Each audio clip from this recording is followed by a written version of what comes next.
Aerial reconnaissance units of the PRYMARY, special unit of the Main Intelligence Directorate of the Ministry of Defense of Ukraine have intercepted and struck anti-aircraft missile complexes and radar stations of the occupying Russian army in the occupied territories of eastern Donetsk region. As a result of the strikes carried out by the unit's kamikaze drones, 3 Podlyot 48Y6 K1 radar stations, 2 Niobiy-SV radar stations, 2 launchers of the S-300B anti-aircraft missile complex, and a P-8 radar station belonging to the occupying army were destroyed by explosions. Some of the crew members of the destroyed combat vehicles were also killed.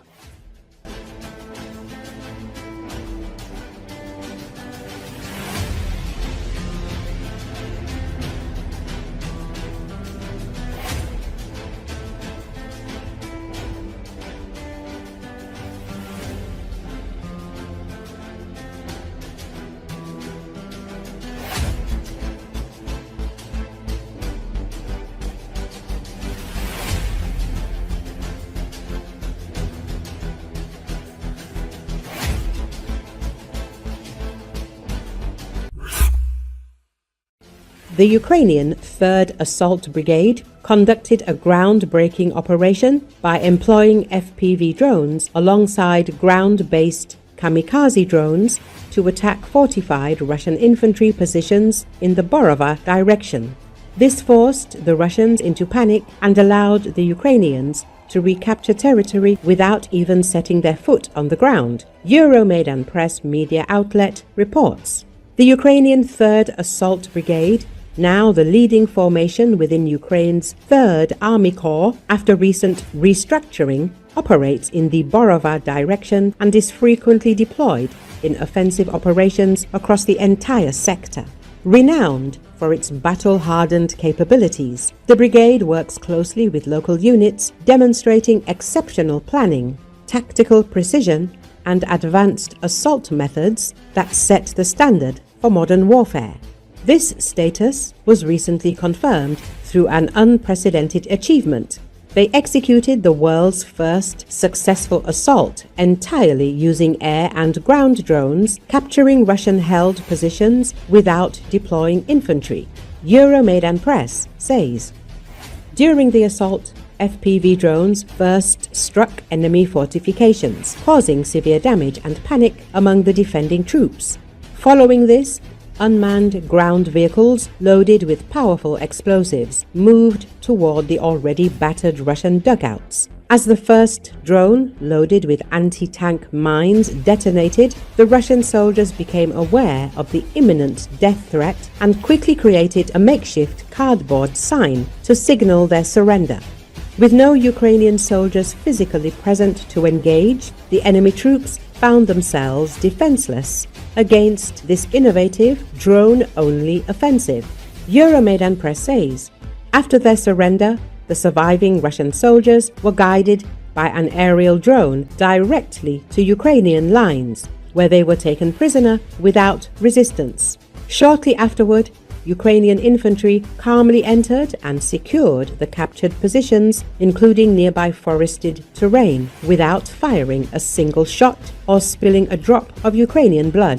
Officers from the 3rd Assault Brigade emphasized the significant tactical value of this operation, highlighting that the positions had previously resisted conventional assaults by neighboring Ukrainian units. The success achieved solely through drone warfare marked a crucial turning point. The tactical logic behind the combined use of aerial and ground drones is straightforward but effective. While aerial drones excel in reconnaissance, target identification, and precision strikes, ground-based UGVs offer complementary capabilities due to their higher payload capacity, improved concealment, and ground-level approach. Euromaidan Press reports Ukrainian ground drones, many of them affordable and domestically produced, can carry significantly heavier explosives compared to airborne drones, making them ideal for breaching reinforced enemy positions or performing destructive assaults from a new, unexpected perspective.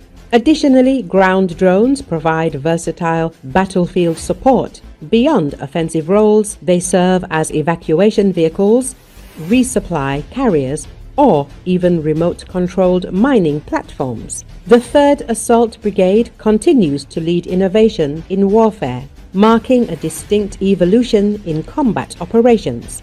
Although drones had been extensively utilized before for softening enemy positions, reconnaissance and support tasks, successfully capturing enemy-held territory exclusively through drone technology represents a new era in ground combat operations. Given Ukraine's ongoing manpower constraints and the critical need to minimize human casualties, drone-driven assaults offer invaluable advantages.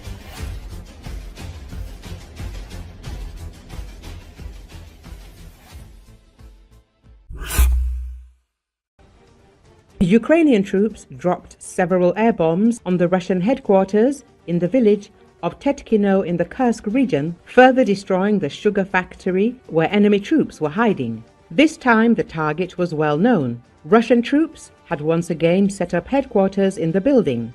The Ukrainian MiG-29 dropped several heavy AASM hammer bombs on the positions, causing the collapse of a large part of the production facility and some of the buildings that had survived the previous attacks. There is no more sugar factory.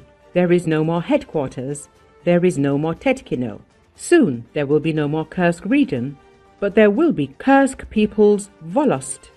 Commented on the strike military expert Alexander Kovalenko, who published a video of the destruction on his Telegram channel. The facility has long been a priority target for Ukrainian pilots. According to Ukrainian military officials, the Russians have repeatedly moved their shelters to the surviving buildings of the destroyed sugar factory despite constant attacks. I stopped understanding the meaning of bombing this target 30 years ago. But the enemy continues to gather here, and our Cossacks continue to multiply them by 0. The Ukrainian military's Telegram channel Sonyashnik said in a message. According to the Ukrainian side, the cost of destruction has already gone beyond the horizon and restoration of the facility is impossible. Experts note that the Ukrainian army has sharply increased the use of aerial bombs against the enemy's front and rear in recent months. Tetkino has become one of the most destroyed settlements in the Kursk region as a result of these strikes. Recently, Ukrainian MiG-29 fighter jets carried out a successful strike on a Russian military crossing in temporarily occupied Zaporizhia region using 2 precision-guided bombs. According to reports, the strike targeted a temporary crossing constructed at the site of a previously destroyed bridge. The jet deployed 2 US-made GBU-62 bombs, which had been upgraded with JDAM-ER kits, technology that allows for GPS-guided precision and extended range. The use of such ammunition has become more effective due to the gradual destruction of Russian air defense systems, including Buk surface-to-air missile systems by Ukrainian forces. The destroyed crossing was reportedly the only viable route on a high-quality asphalt road supplying Russian troops near the village of Kamyansk, where heavy fighting has been ongoing since late June. Russian forces have recently managed to gain ground in the area, crossing dried-out sections of the Kakhovka Reservoir and occupying parts of Kamyansk and nearby villages such as Stepov and Lobkov. The JDAM system converts standard free-fall bombs into all-weather, precision-guided munitions using GPS and inertial navigation. The extended-range version includes a wing kit that allows the bomb to glide toward its target, increasing its range to over 72 kilometers when released from high altitude.